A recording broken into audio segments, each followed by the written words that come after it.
We are Rogue Media Sports. St. Louis is famous for introducing the world to gooey butter cake. Now, Bluebell brings to St. Louis and the rest of us gooey butter cake ice cream.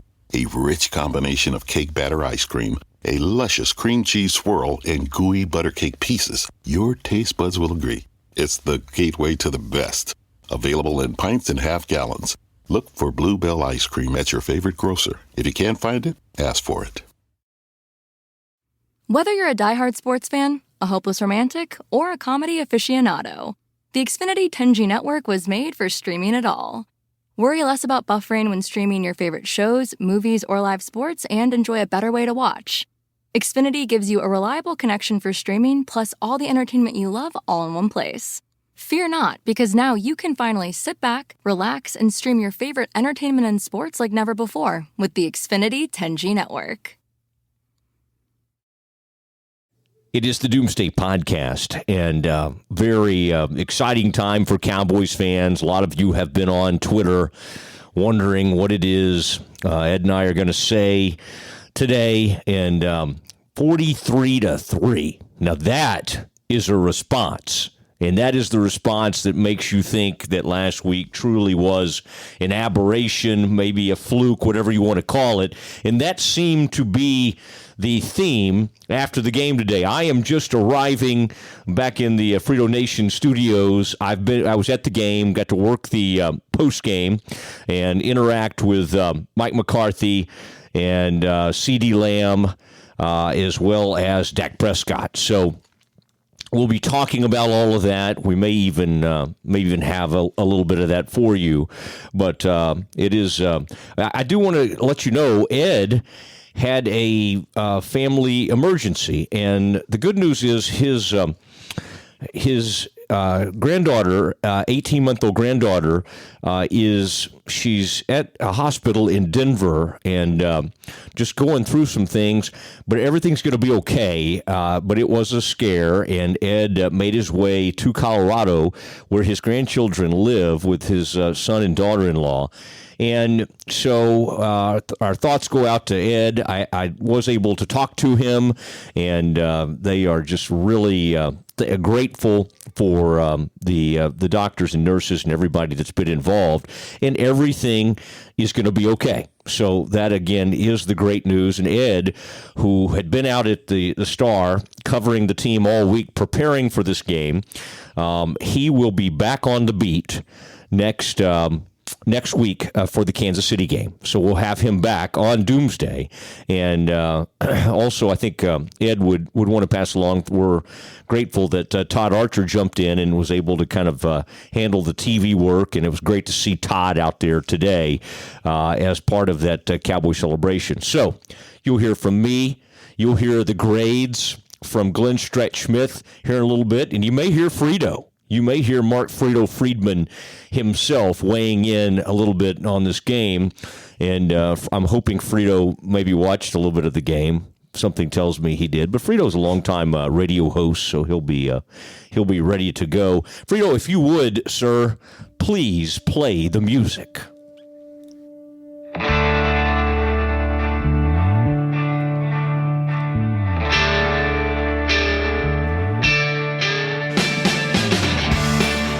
All right, it is the Doomsday Podcast. Thank you, Ronnie Foss, one of the best theme songs in the business. And the good thing is, Ed, by the way, was able to send some notes. The man had done so much research, and as he was sitting there, being there for his family during this time, he's been at the hospital, but he was also able to kind of look at some different things, and he's able to put this in historical perspective. Now, in a 43-3 win, you don't ever get caught trying to go, play by play with any of that stuff. I think the big news is that the Cowboys shut down Matt Ryan, and what they did is it was a major response. It was a response to one of the most embarrassing performances of the Dak Prescott era, certainly of the Mike McCarthy era, and to a man, and CeeDee Lamb, I asked him if he thought it was a fluke, and CeeDee Lamb, he didn't want to call it fluke. He just said, we were not ourselves. Dak used the same phrase. I feel like that's what the Cowboys are using, we were simply not ourselves. I think it was a good moment for the Cowboys because they were able to, Vic Fangio in Denver sort of clowned on them a little bit. And then he popped his suspenders and basically said, nobody's played them the right way. So early in this game, they tried to go man on the Cowboys, and they were trying to, they weren't really going to blitz, and they thought we're going to try to use the same thing the Broncos used to give Dak so many problems. And really from the opening drive, the Cowboys put it on them. And asked about it, Dak basically went on to say, if they want to do this, bring it on, and this if they think this is the recipe, continue to do it, and we're going to do what we did today. So there was some bravado from the Cowboys. I think if you want to talk about swagger, I think it returned, and I think it's also a testament to what the Cowboys can do without certain players. And they lost Randy Gregory, and he's going to be on injury reserve, which means he's out 3 games.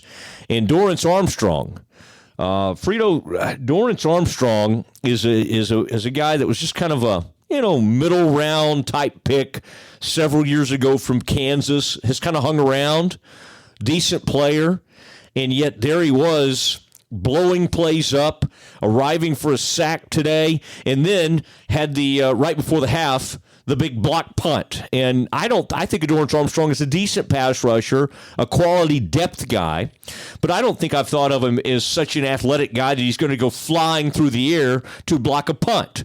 But he did, and he extended his one arm, and he blocked the punt, and the Cowboys scored a touchdown on it. This almost, they have done some good things on special teams this year. They had the gaff the previous week against Denver when the ball crossed the line of scrimmage.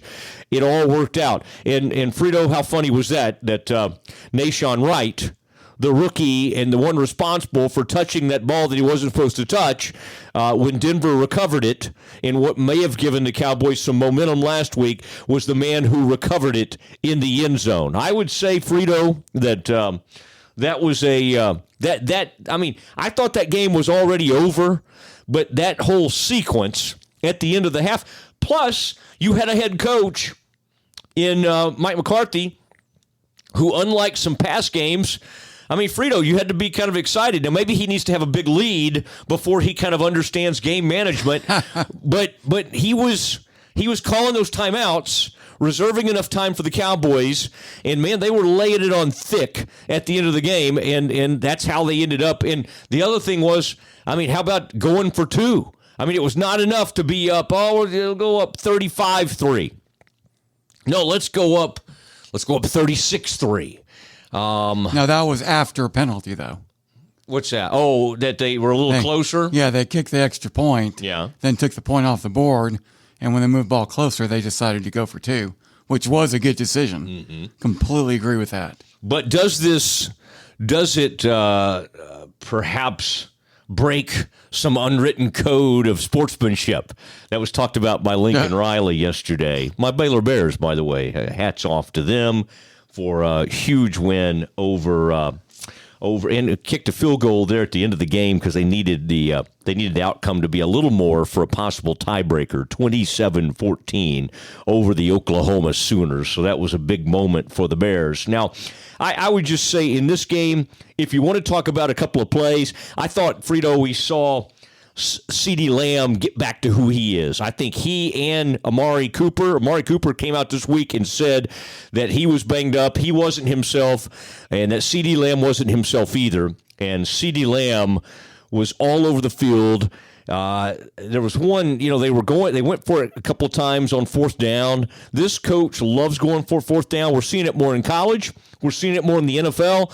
And what I like about it is it changes his mindset is so different from what you would normally see on 3rd and 5 or 3rd and 6 because they're already setting up 4th down. So the run option is still there on 3rd down, and they're not scared of 4th and 2 or 4th and 5 or whatever. And so, I think there's still a mindset, Frito, among some coaches, take the points. Take the points. Get those points when you're down there.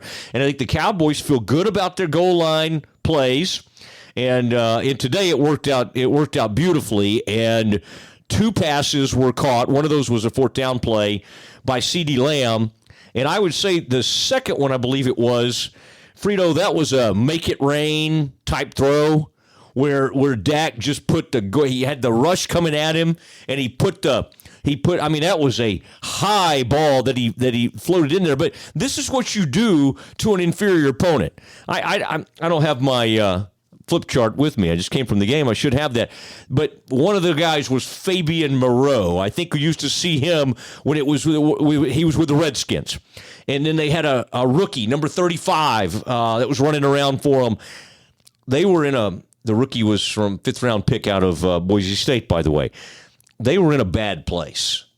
They were in a bad place, and the Cowboys exposed them in every way. So, Frito, it appears, and this is great news for Cowboys Nation and everybody who listens to this podcast, the Vic Fangio, the blueprint is not like in play. It's not. Now, I'm not saying you can't take parts of it and use it, but I think the Cowboys showed today that maybe the Denver thing was an aberration and they looked completely dominant, and that's why Mike McCarthy after the game was talking about we were able to deliver the hammer. And I think that you're hitting the nail on the head with your hammer because the Cowboys proved today that there is no one blueprint. Last week, the blueprint wasn't there last week. What happened last week, and it's really weird in the NFL, most games are decided by like 5 key plays. Mm-hmm. But when one thing goes wrong in a game, it can really, when it rains, it pours. Yeah. And that happened to the Falcons today too. They didn't get that 4th and 7. And the next 3 drives, they got negative 17 yards. And so when it rained, it poured for the Falcons, just like last week with the Cowboys. Yeah. But the key is that there's not one way to beat the Cowboys right now. Yeah. Yeah, I think that's right. And that's the voice of Mark Frito Friedman, heard for many years in local radio in Dallas-Fort Worth, and is our producer and is responsible for putting this award-winning podcast together. Now, I thought that was a funny thing almost as the game went on. I had this image of the old Oprah where she was saying, you get one, you get something, you get something. I think those turnovers and takeaways come in bunches. And I think when Anthony Brown or Jordan Lewis or one of those guys has it, I think Diggs gets jealous. And I think what Diggs is great at doing, Pitts was killing them early in that game. 18, 17, another 18. I thought, oh my gosh. And I've seen teams come in before and have one certain player who kind of goes crazy early in the game. I don't know exactly what they did to take him away, other than I think they got in Matt Ryan's head. And when the lead got to a certain place, let's call it 21-3, maybe 28-3, he was just sunk. There was no need to try the running game, and then the Cowboys were able to sit in the passing game. And I think Micah Parsons is becoming already one of the most exciting, catalytic, to use an old Parcells word, defensive players in the league. And what they did with him, which I thought was interesting, I think conventional wisdom said, move him to the defensive end again because you don't have Gregory. What they did instead was, they had Golston, they had Dorrance Armstrong, and they worked Micah Parsons. One of those, the sack he had, he did line up. He was standing up off the edge. But they let him play linebacker, and they're trying to let him stay where he's comfortable. The other one was Van Der Esch. Van Der Esch had some run fits that he just blew up some plays. And so all of that works in concert. Now, I think you talked about how we talked some about today was a huge complimentary football game. The special teams made a huge play on the block punt. But this team functions best when the offense is going crazy. And when they're, and it wasn't like Dak had 400 yards. They didn't have to today. They kind of were able to run it and do some stuff. Pollard looked good. Zeke ran really well. But when they're able to have these pretty long, sustained drives and everything, but when they get that lead, it takes the pressure off the defense.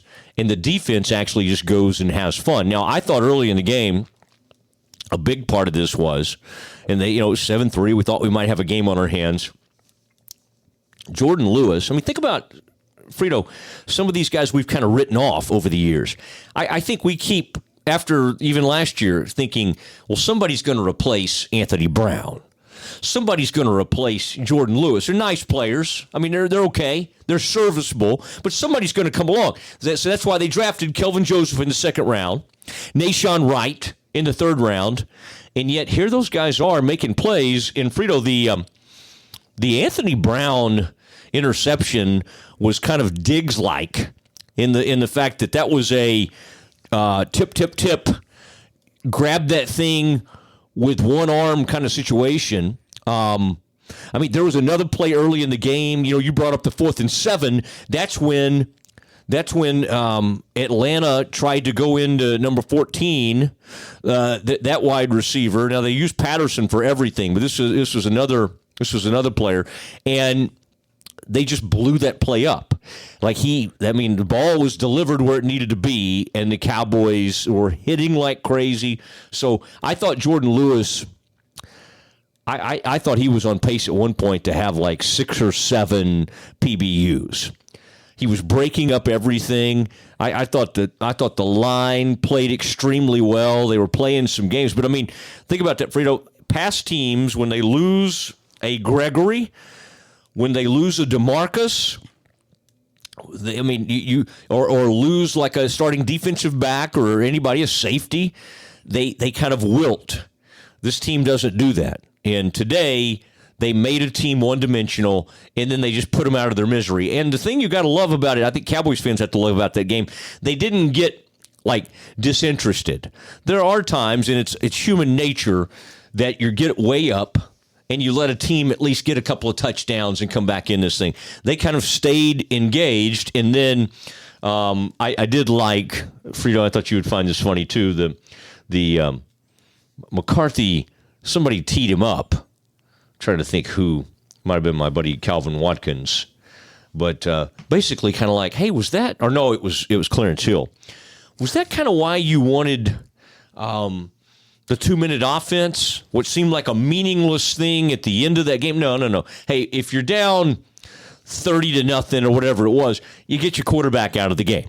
But what the Cowboys seized on in that question is, yeah, there might have been some carryover.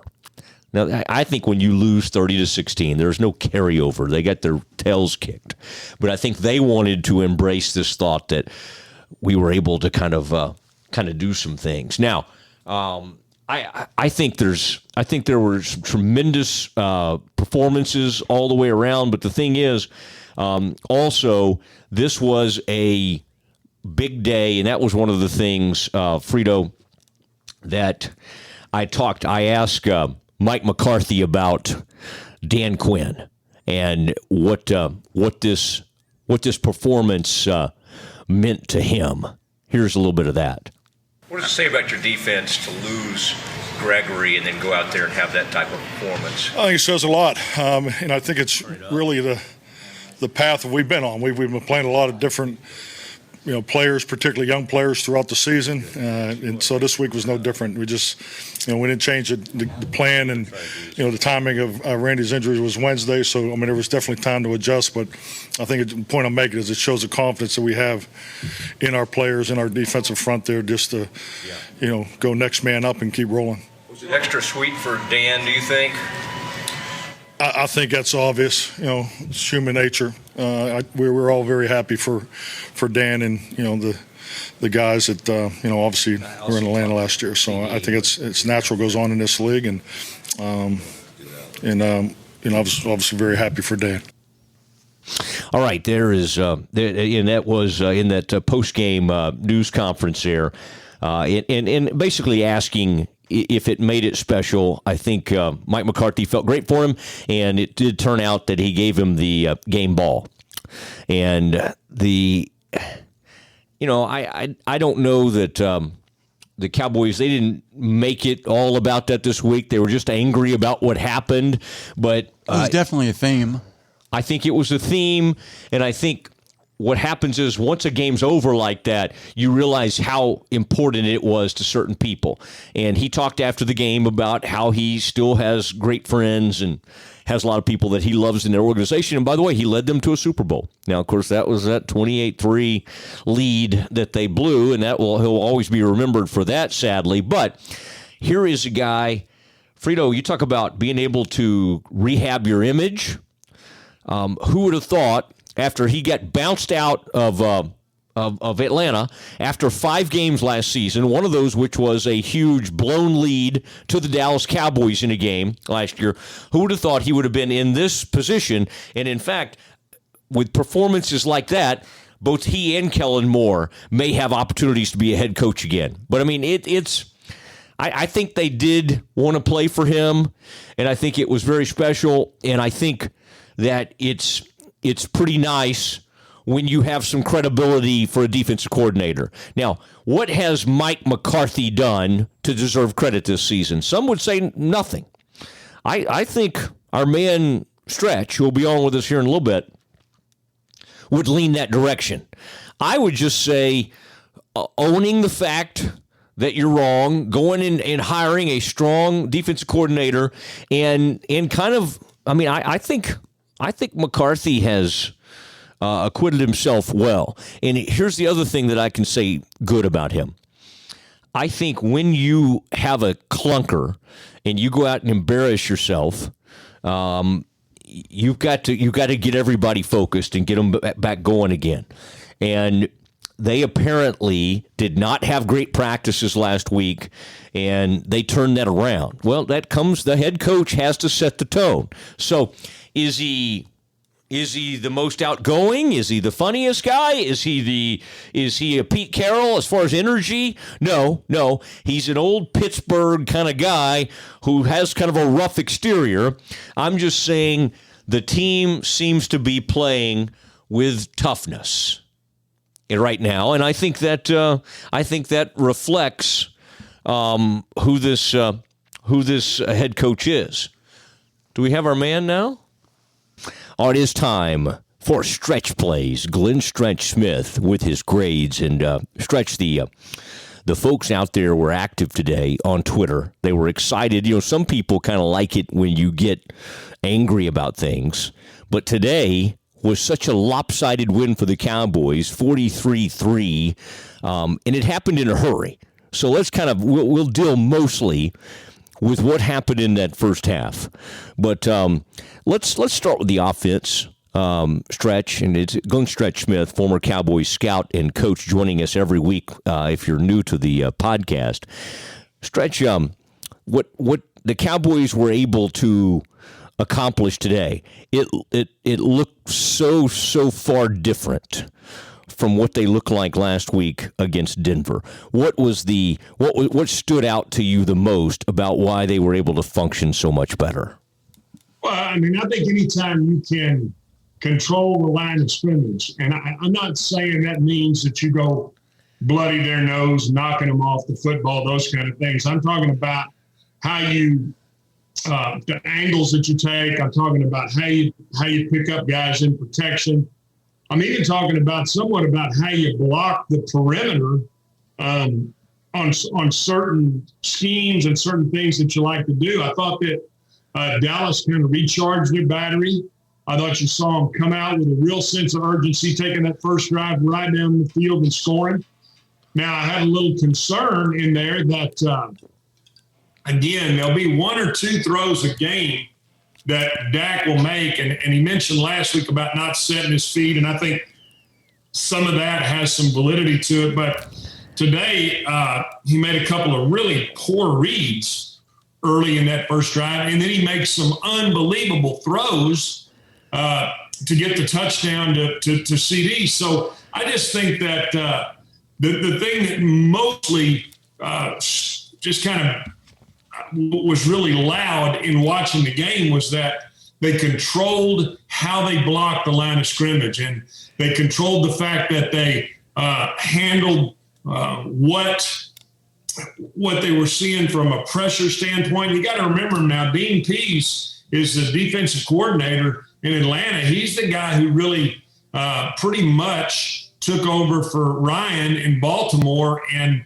made that Baltimore defense as to what it is. And so, you're going to get a lot of different 34 looks. You're going to get a lot of different blitz packages. And Dallas did a great job of picking all that up, especially Zeke when he goes all the way backside. He scans all the way backside and is able to, pick up the blitzing backer. I really thought that's where it started for me, and that's where I'm going to start. I'm starting with this offensive line and Steele Collins at tackle and Williams and Zach at guard and Biotish. And then the things they do with McGovern, I love the fact that they put him on – they lined him up a wide receiver out there. On that first receiver screen that they threw to CD Lamb. So I love what the offensive line is doing. I like how they continue to be able to put some different guys in there and – still are very sound with what they do. They don't make very many mental mistakes. Yeah, they got called for a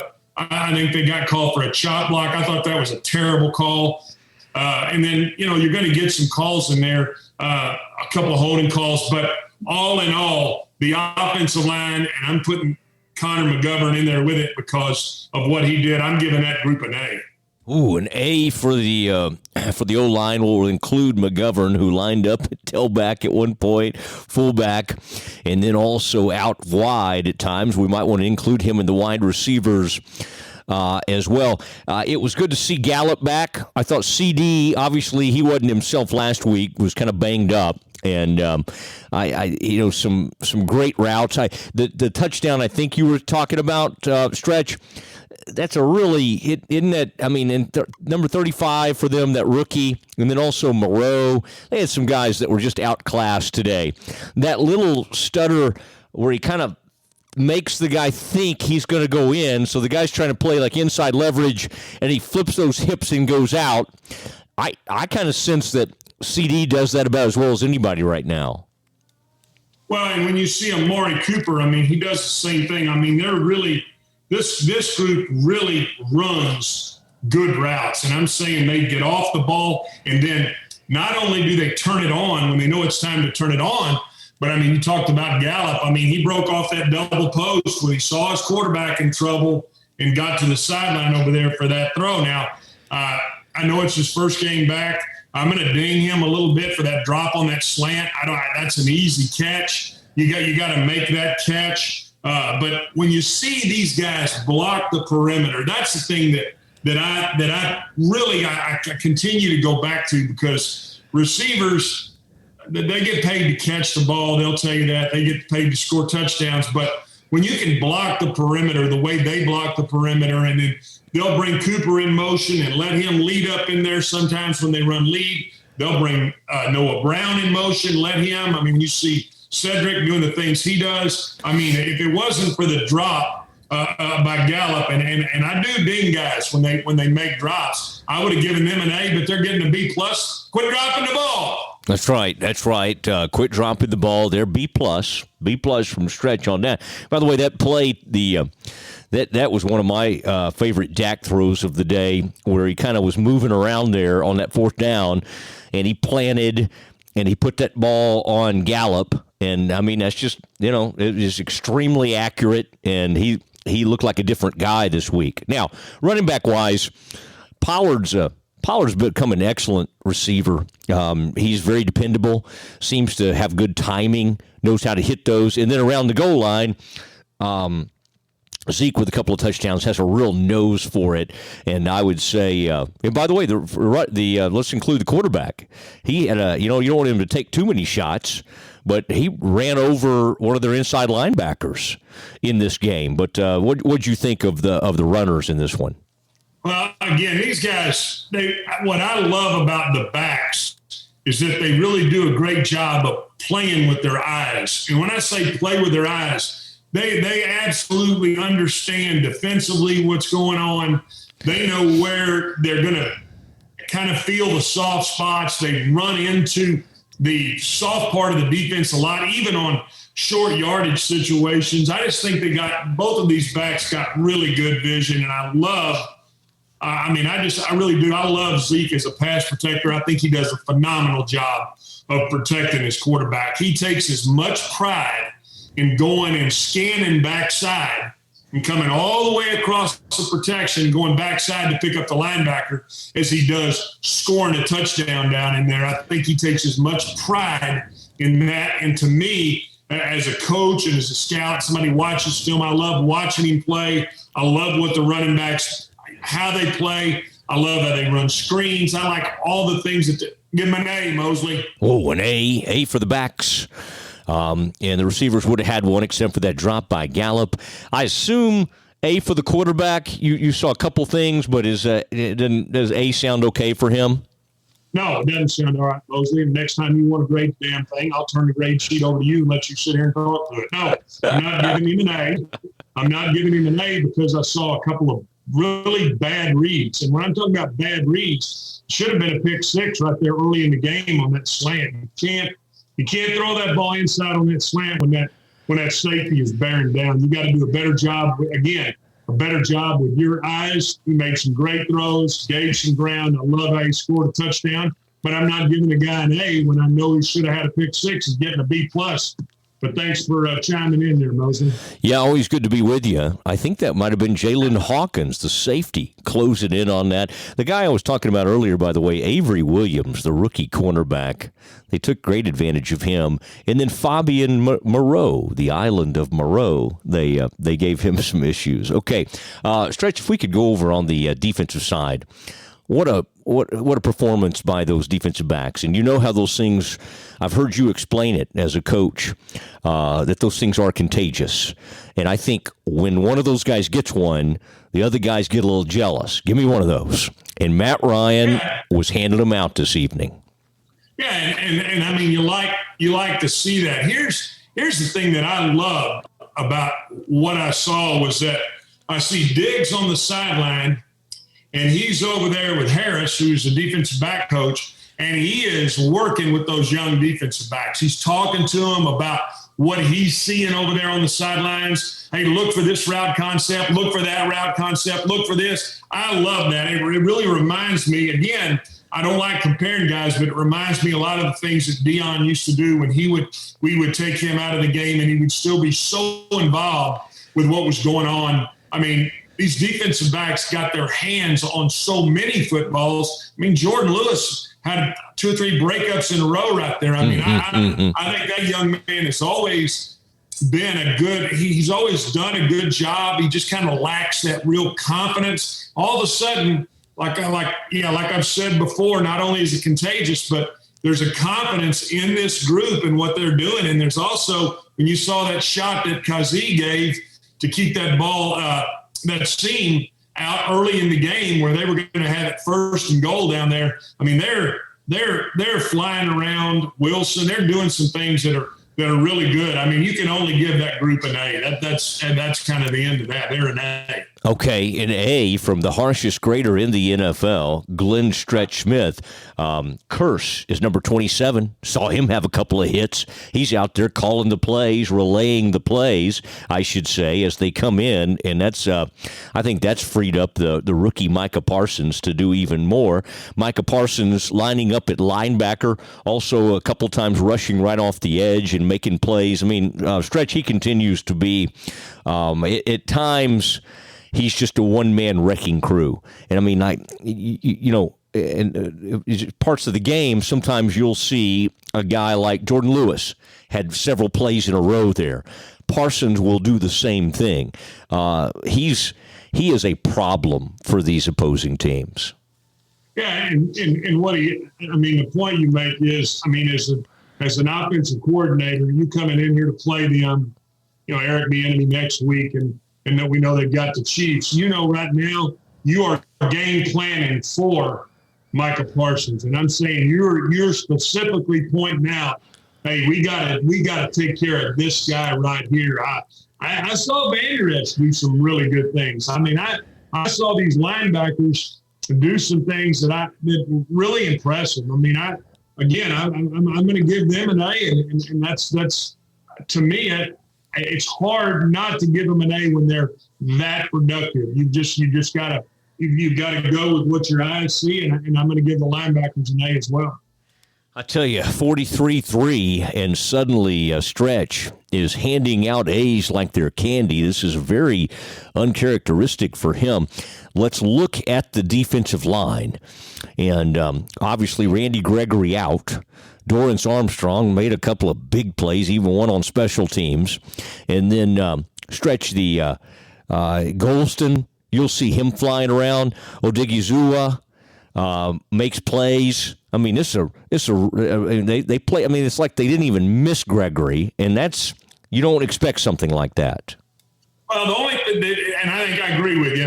They were running Watkins in there at Hamilton. They were running guys in and out of the game that were just, again, it's infectious what's going on. Now, the thing that concerns me, Basham, there were a couple times when they let Cordero Patterson big runs in there, and that's a situation where they've got to clean that up. Basham's got to do a better job of setting the edge out there. If he's going to be the wide guy, he can't take almost an inside selfish move at times where they're able to bounce that wide zone or that outside stretch play. So that kept them from getting an A, but a really good, productive night.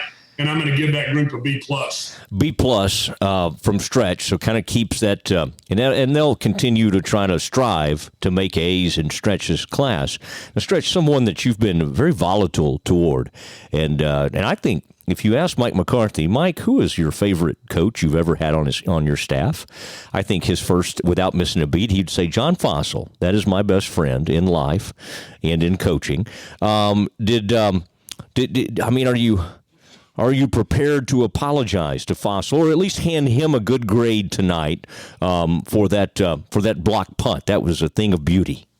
Well, I know you sent me a text message, and you're like, "Hey, Stretch, you're gonna have to dole out an A." And I've got some people that know Fossil pretty well. I'm gonna try to get to him. Maybe we can get him on the horn and have him on the podcast one night, because he all of a sudden he's become one of my partners here, and I'm saying that because, Matt, I saw the block punt, boom, they get on the punt, score the touchdown, and then the next thing you know, they let a punt bounce go all the way inside the 1 yard line, and you're like, okay, that's going to keep me from giving him an A right there. He lets the punt go 20 yards, but then anger comes back and absolutely just drills the punt out of the end zone. Yeah, it's huge. A 60-yard punt.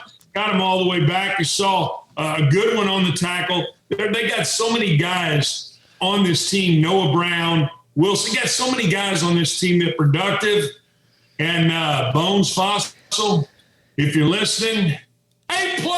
Whoa. My goodness, stop the presses. Glenn Stretch Smith has given this special teams coordinator an A+. This is a showstopper. And let me finish by saying this, Mosley. Right now, about a little over halfway through the season, even with that A, they've had so many Fs, they're averaging out about a C. So okay. you're one bad move away from getting a failing grade again. Well, we appreciate it. A lot of folks were looking forward to your grades, and I think people will be in shock.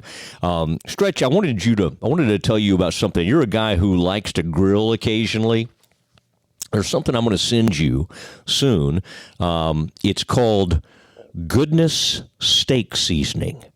And 2008, Jason Velo, who's become a friend of mine, came up with this formula. and shared this seasoning with friends and family. And, like friends and family do, they kept saying, golly, dang, this is good. Well, now, Stretch, at some of the different grocery stores that you frequent, we're starting to see Goodness steak seasoning show up. Perfect for chicken, hamburgers, grilled vegetables. Stretch, do you ever work some vegetables in the rotation? Oh, there's no question. I'm not afraid to put a little asparagus in some foil and throw it up on that top rack. So, yeah, I'm looking forward to you sending it to me, Mosley. And I tell you what, I know how you operate, and that's on Mosley time. So don't send it about springtime. Get your butt out to the mailbox and get it sent to me. In lieu of payment this year, I will be sending you a carton of Goodness steak seasoning. Just go to bringthetasty.com to order your bottle today, and a jar of Goodness steak seasoning will be a great gift for your friends and clients this holiday season. I would even say have it at your holiday party. In fact, my favorite local bar there in Lake Highlands has started putting some of this seasoning on some of my favorite items there. Just order today at bringthetasty.com. Stretch, I'll say it to you. Something I've heard from you many, many times as I say goodnight to you. Sorry to bother you. Well, then don't bother me anymore. There he goes, Glenn Stretch Smith with Stretch Plays. All right, good stuff from Stretch there. Only one time that he hollered, and the A-plus is, I think, shocking to a lot of folks, including Ed Werder. I did want to say Ed, as only Ed could, was... let's see here. What was old Ed up to? He was sending some nuggets, and Frito, you're going to like this one. This is a classic Werder nugget, perhaps sent to him by ESPN Stats and Info.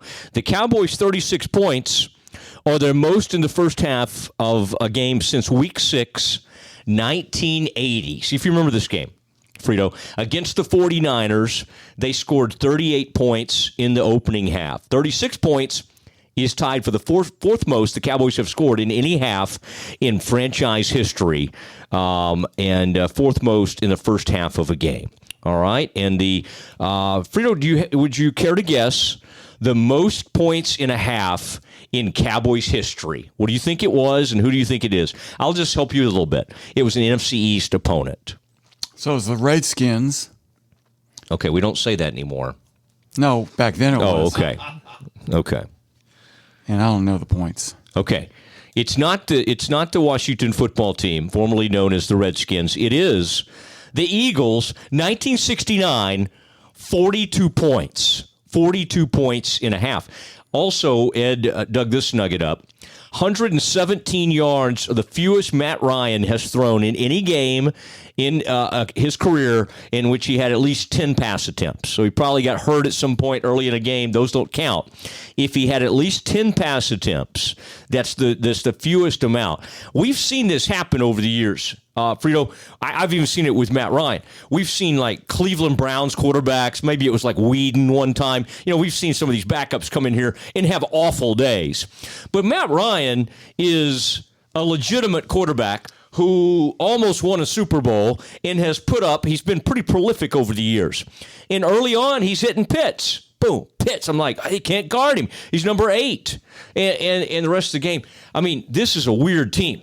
This is a team. Occasionally, like the Packers would have a situation where they would take what you thought was a receiver and put him back at running back. Cordero Patterson, that's what they're doing with him. That's a strange, messed up roster. I saw those guys, and I was at the game today. It was kind of fun to be back out there after the whole COVID thing. I'm just getting back into the scheme of things, and I was really excited. Ed obviously has more important things that he's dealing with right now.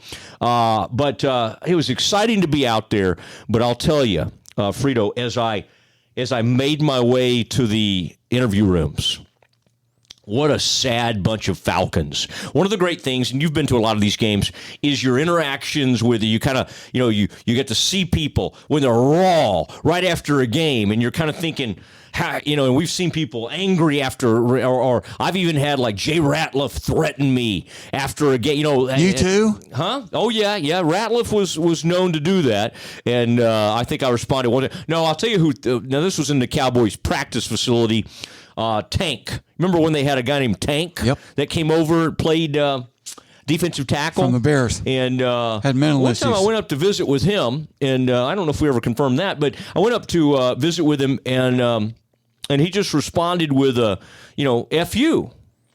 And so as only I could, I said, "Hey, you're a class act."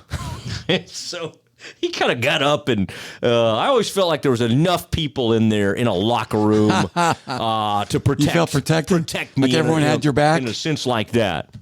But that was even maybe back when Greg Ellis and people like that were wrapping up their careers, and I had enough of those kind of people who would have stepped in and not let Jay Ratliff kill me. Okay, Jay Ratliff was a tough guy and a great story as a former seventh round pick, but his career soured there at the end. All right, Cowboys beat the Falcons 43-3. There's one other thing I wanted to talk about real quick, Frito, and this is real cool because you and I both know Rich Cavanis. Power to Thrive. This is a book, and Frito, you've been reading this, and Power to Thrive is about equipping yourself with the right mindset, understanding your true identity, and how to live your best life with your health, wealth, and relationships. I mean, Frito, is that something you could... Oh, my gosh, I've got Frito's copy here, and there are things he has highlighted. Let's see, Frito, what's important to you here? There's quite a bit that I've highlighted in there. Sin? Are you struggling with sin? Is there anything you need to share with me? Our culture has taught us to focus on symptoms, but the root of every problem is always the same thing. Sin. Okay, now it is interesting. I'm as a good Baptist, I'm interested in all of this. Powertothrive.net is where I want to send you, and a lot of this is based on 2 Timothy 1:7. Frito, do you know that verse off the top of your head? I don't know word for word, but it's basically that, hey, God's built us to be strong, not to fear. God has not given you the spirit of fear, but of power, love, and sound mind. Okay, that is the religious portion of the show. I would just encourage you to go to powertothrive.net, and you can sign up for one of these books. And really, really, this guy is a big-time personal development and achievement speaker, and I could use some of that. Okay, some development and all of that. Okay, Cowboys, they needed some self-help books. They needed to go visit the self-help section after that loss against Denver. Today was their answer. And today was, even though they won't get to see Denver again, because Denver's not going to the playoffs, Atlanta's not going to the playoffs. Atlanta's one of those funny teams that guys, Frito, Jason, today I was kind of like, there are teams like Denver and like Atlanta that you get to the game even, and you're covering these teams, and we cover the Cowboys so hard, and we follow everything. But you ask yourself, hey, what is their record? And honestly, in my mind, I just assumed Atlanta was like 2-6 or something. And somebody says to me, well, they're 4-4, and I thought, okay, this might be maybe this Arthur Smith. They've got an owner named Arthur Blank. I believe they have a head coach named Arthur as well. They're big into Arthurs. But I thought, Atlanta may do something here. This might be interesting. Let's watch them throw the ball down the field.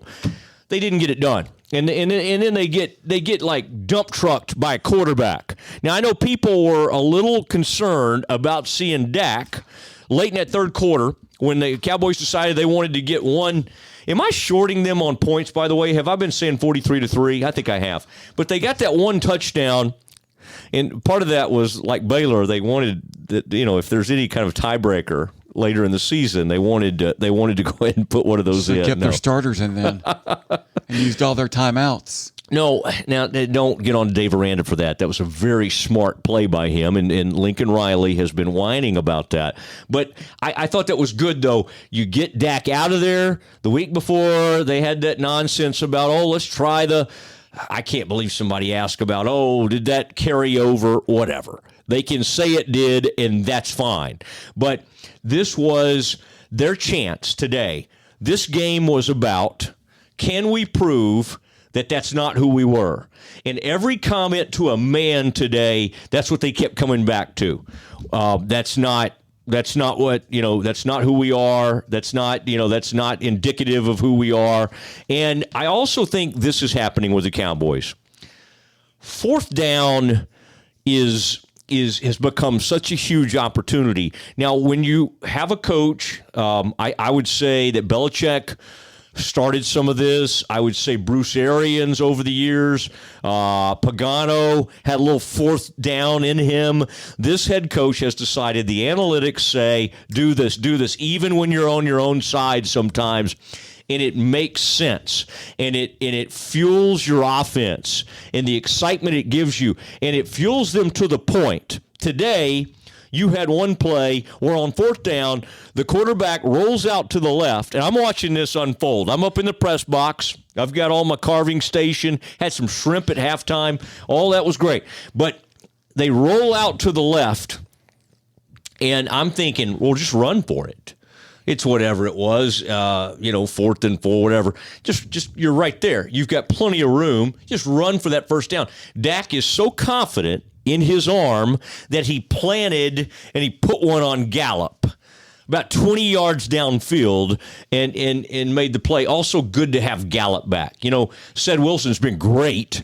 He's got some stuff going on right now. And so you bring Gallup back and you don't miss a beat. You got 3, and then they threw one to Noah Brown. You remember Noah, number 85 on the team? This team, special teams. I know, Frito, you had to be shocked to hear that A+. Do you think I didn't think he had a choice. Stretch didn't have a choice today. You think it hurt him to give that A+? Yes. To John Bones Fossil? Yes, but he's still got his shots in. Do you feel like it's a little strange that perhaps we promised our audience that after one of these games we're going to have Bones Fossil on? Do you think we would have time for something like that? Could we make time for Bones Fossil? Of course we can. All right. I do want to say that hanging out with friends doesn't require a special occasion. In fact, tonight I'm just hanging out with some buddies. Some of the best hangouts are just you, a few friends, and some Miller Lite. No strict dress code required. Since 1975, Miller Lite has been the beer with taste you can depend on. No games, no gimmicks, just a great beer for people who like beer. Frito, over the years you've tried different things. But when you think of Miller Lite, would you say that is synonymous with the Dallas Cowboys? Absolutely. Don't you feel like if you say beer, and obviously my parents don't like me talking about beer and those kinds of things, so I would prefer you to talk about your drinking. My parents love it when I talk about beer. Is Miller Lite the smoothest, would you say, of there's so many choices out there, but Miller Lite has stood the test of time. And it is synonymous with Dallas Cowboys. Okay, I believe that's all you can buy there. You kind of got onto that. Is a Miller point. product. Yeah. Oh, okay. That's right. And whether you're in person or not, you count on Miller Lite to bring you and your friends together for Miller time. All right, Miller Lite, great taste, 96 calories. Go to MillerLite.com/Doomsday to find delivery options near you, or you can pick up some Miller Lite pretty much anywhere they sell beer. It's Miller time. Celebrate responsibly. Miller Brewing Company, Milwaukee, Wisconsin, 96 calories and 3.2 carbs per 12 ounces. Now, next week, it's the Kansas City Chiefs, and then it's the Raiders. And so this is one of my friend, I saw him today. We gave each other a big hug. Todd Archer there's nobody who loves here's his question. I knew it was coming today.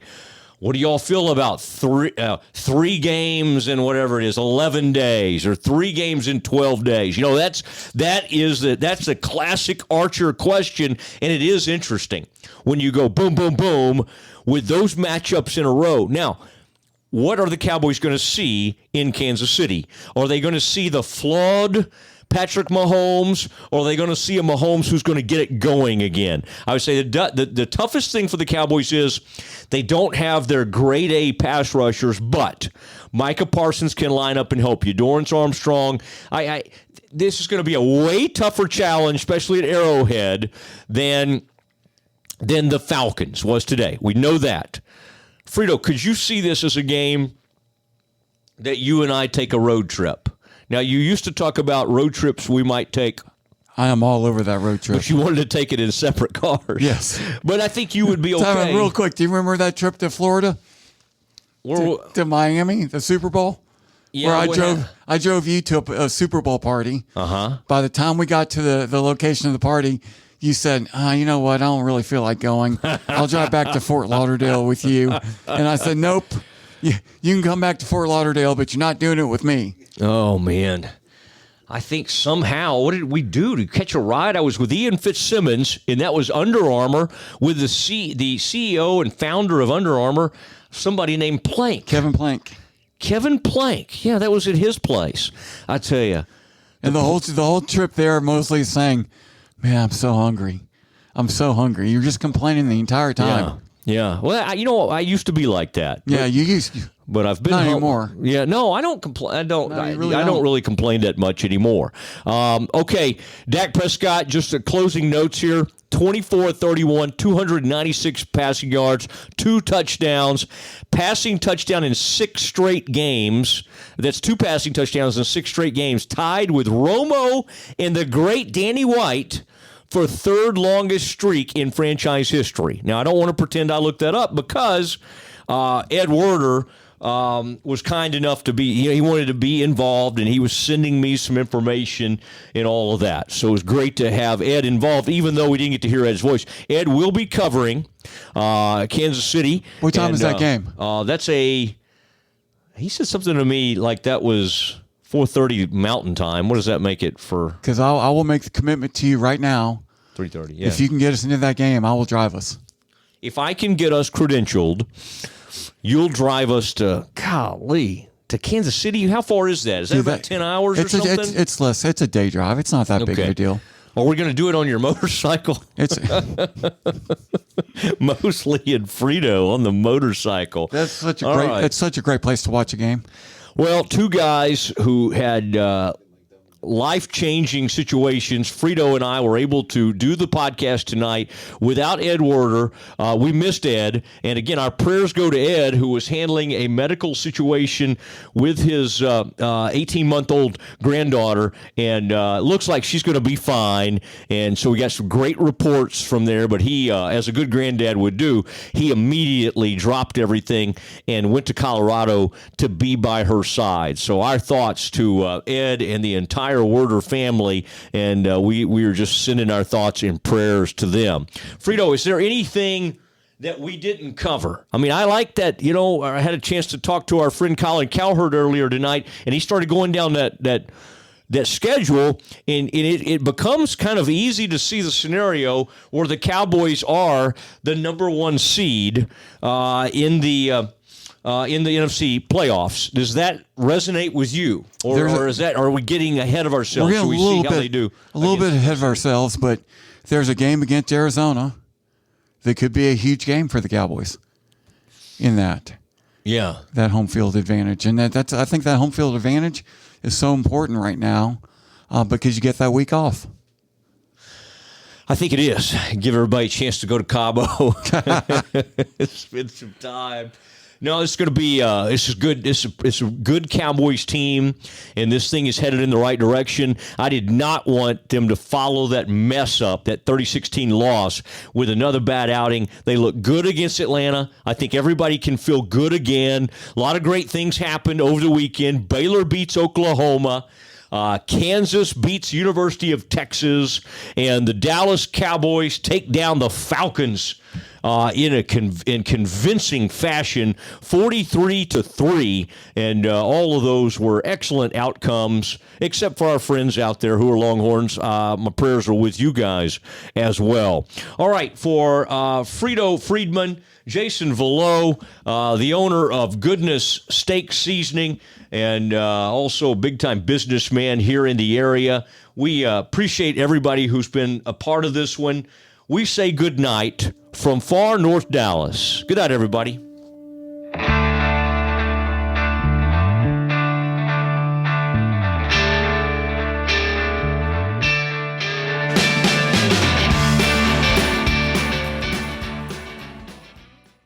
Hey, it's Mark Goodman. And I'm Alan Light. On today's podcast, Record Store Day founder Carrie Colleton is joining us to discuss the April 20th RSD special releases. Plus, we'll talk live with our audience, the Sound Up Pod Squad, and find out who still listens to vinyl. And some updates from the Beatles universe. Oh, good. Sound Up with Mark Goodman and Alan Light, the only music podcast that matters. Get it on Pandora, Spotify, Apple Podcasts, or wherever you get your podcasts.